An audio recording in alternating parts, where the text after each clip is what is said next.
Salam sejahtera untuk kita sekalian, para pendengar yang budiman dimana berada, lebih khusus masyarakat Sumba Baradaya, Lodawe Meringi, Padawe Malala.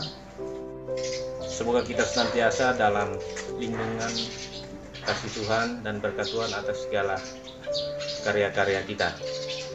Saat ini kami berada di rumah kediaman Bapak Dr. Sulaiman Lendidapa selaku tokoh pemerhati pendidikan,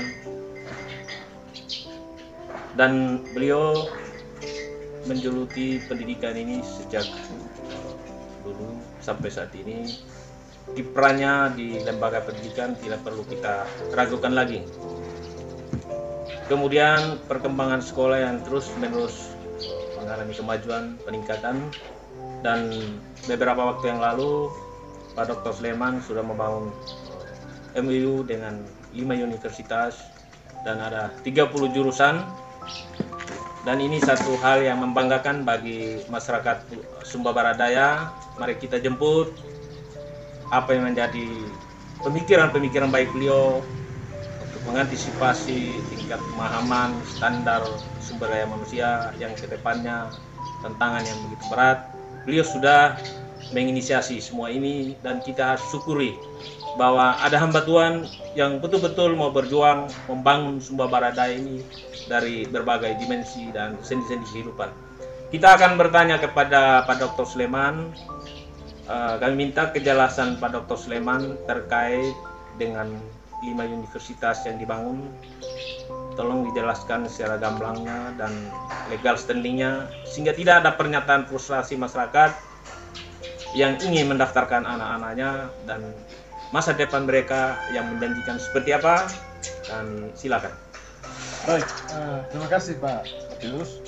Saya perlu sampaikan kepada seluruh masyarakat di Sumba Baradaya, bahkan di seluruh Pulau Sumba, termasuk di NTT, bahwa kita tahu bahwa konsen pemerintah pusat melalui Presiden, Menteri Pendidikan, Gubernur NTT, termasuk di Sumba Baradaya dikenal dengan nama Desa Pintar.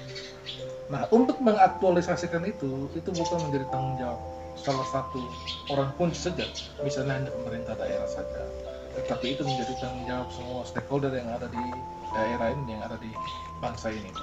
Nah, karena itulah menyadari bahwa SPD saat ini bukannya lebih meningkat dia punya rata-rata sekolah, misalnya usia 15 tahun ke atas. Di SPD saat ini itu kita nomor 1 terendah di NTT. Dari 22 kabupaten kota kita adalah nomor 1 terendah rata-rata lama sekolahnya, yaitu 6,34 tahun. Data BPS tahun 2021. Nah, karena itulah belajar dari data yang resmi ini dikeluarkan oleh BPS ini, maka saya berpikir harus terus dilakukan tindakan-tindakan kerjasama dan keputusan-keputusan penting untuk memajukan sektor pendidikan yang berdampak pada pencipta lapangan kerja, berdampak pada hal-hal yang lainnya di SPD. Nah, terkait dengan itu 5 universitas dan sekolah tinggi itu kita sudah kerjasama pada tahun 2022 ini. Di antaranya adalah 1 Universitas Triatma Mulia Bali atau Untri Bali, kedua adalah Unitomo Surabaya, ketiga IKIP Budi Utomo Malang, yang keempat Stikes Bina Usaha di Bali, dan yang kelima adalah Manajemen Pariwisata Indonesia di Provinsi Bali. 5 sekolah universitas sekolah tinggi ini kita peruntukkan untuk 30 jurusan bagi masyarakat SPD yang ingin melanjutkan perkuliahannya di universitas dan sekolah-sekolah tinggi ini. Nah, yang kedua, menjawab apa yang disampaikan tadi, yang ditanyakan tadi menyangkut dengan legal standingnya, kampus-kampus ini adalah kampus-kampus yang sudah terakreditasi, baik secara program maupun secara kelembagaan. Jadi mereka sudah terakreditasi B semuanya ya. Dan sekarang kita buka di sini misalnya untuk dari D1, D2, D3, D4, S1 sampai pada S2. Kita buka ini tujuannya adalah memperpendek rentang kendali sehingga tidak perlu uh, biaya yang tinggi bagi setiap orang tua untuk menyekolahkan anak di luar Sumbar. Ya. Yang kedua, Pak Matius tahu bahwa biaya yang paling tinggi itu untuk menkuliahkan anak-anak adalah justru yang paling tinggi adalah bukan hanya uang kuliah, tapi justru yang paling tinggi adalah biaya hidup. Jadi ketika satu orang anak kuliah di Bali atau di Jawa misalnya, uang kuliah mungkin tidak seberapa, mungkin pendidikan 2,5, 3 juta, 3,5 juta per semester. Tetapi biaya hidupnya selama 4 tahun itu dari kos, operasional kos dan sampai pada tiket dan transportasi, penginapan dan makan minum itu yang jauh lebih besar dibanding dengan biaya kuliah itu. Karena itu dengan kita bekerjasama dengan 5 universitas dan sekolah tinggi ini, kita ingin meminimalisir biaya-biaya operasional yang tinggi di luar daerah, kita hadirkan di tempat ini sehingga banyak orang tua yang bisa menjangkau untuk menyekolahkan atau mengkuliahkan anak-anaknya. Dan yang ketiga, kehadiran kampus-kampus ini itu memang kita legal standingnya itu selama ada di sini ya dasarnya kita adalah kelas kerjasama atau MOU.